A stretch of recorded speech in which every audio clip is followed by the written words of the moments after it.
My name is Sander van der Linden. I'm a professor of social psychology and director of the Cambridge Social Decision Making Lab at the University of Cambridge.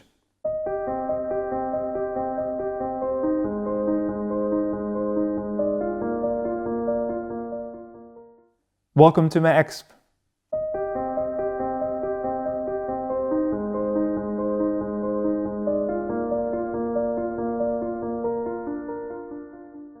Why do people fall for fake news? I think that's a question probably on everyone's mind. And the answer is somewhat complicated in the sense that there's a multitude of reasons. One prominent reason is what we call the illusory truth effect. And so the illusory truth effect really comes from research that shows that if you expose people to a bunch of statements, some true and some false, and you repeat those over time, people are more likely to think that the repeated versus the non-repeated statements are more likely to be true even when they were false.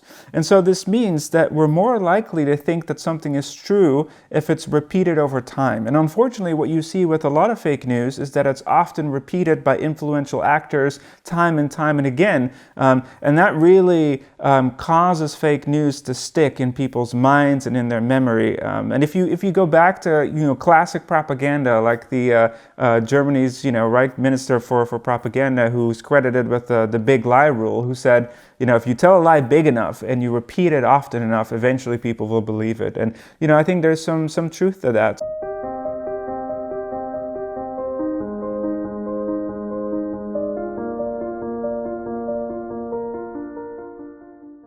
There's also social and political explanations for why people believe in fake news.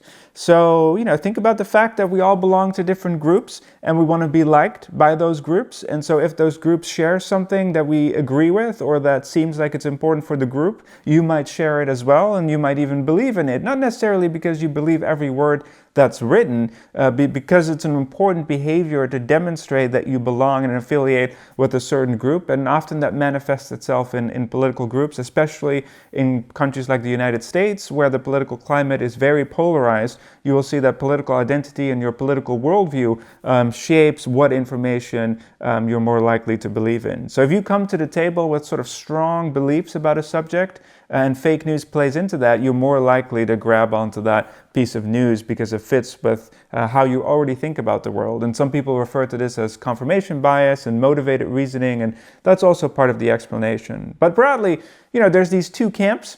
And one side of the debate says, most people really aren't that political. Most people aren't extreme. And so, it's just the attention economy. We're inattentive, we're bombarded with information, we're duped by too much information and our brain, going haywire, and we just need some help processing it properly. Whereas the other camp says, no, actually, everyone is politically motivated and we all have, prior beliefs and goals, and people just, want to belong to their tribe and communicate what fits with their tribe, and everyone just, sees the world as they want to see it. And I think in our research, we've shown that both explanations are true.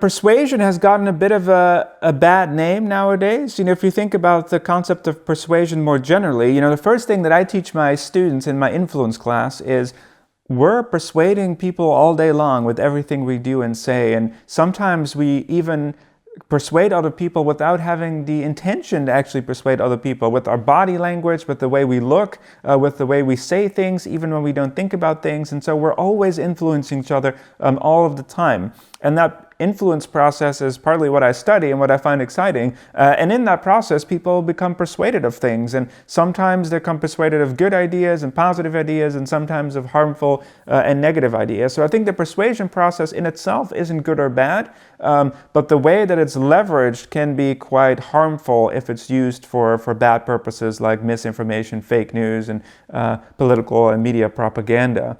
So the persuasion process itself, of course, is just a vehicle. And it has an important relationship with trust, in the sense that people expect to be informed and not necessarily persuaded without their knowledge. And I think this is the key distinction, that we're all aware of the fact that people try to persuade us on a daily basis. People come to your door trying to sell you things, maybe less so during the pandemic at the moment. But certainly online, political candidates, we know that they lie, we know that they have an agenda, and that's all fine. People are used to that kind of persuasion. But what people are not used to is being persuaded without their knowledge, being targeted without their knowledge, and being duped through mining their data and their online behavior without having consented to do so.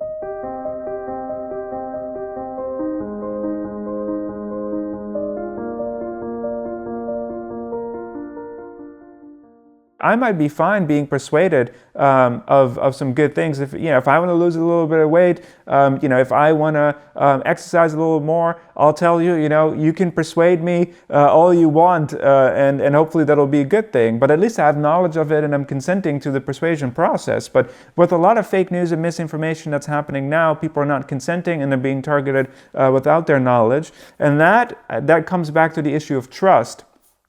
Trust. People have a very asymmetrical relationship with trust psychologically. It's very difficult to build trust, but it's very easy to lose. You can lose trust in an instance, and it takes years to forge. And that's why trust is such a tricky concept. And I think one of the most important consequences and risks of fake news, misinformation, media manipulation is that it erodes people's trust in the media, in the government, and in official institutions. And when we lose that trust, we really lose the basis of democracy. So that's why I think it's important.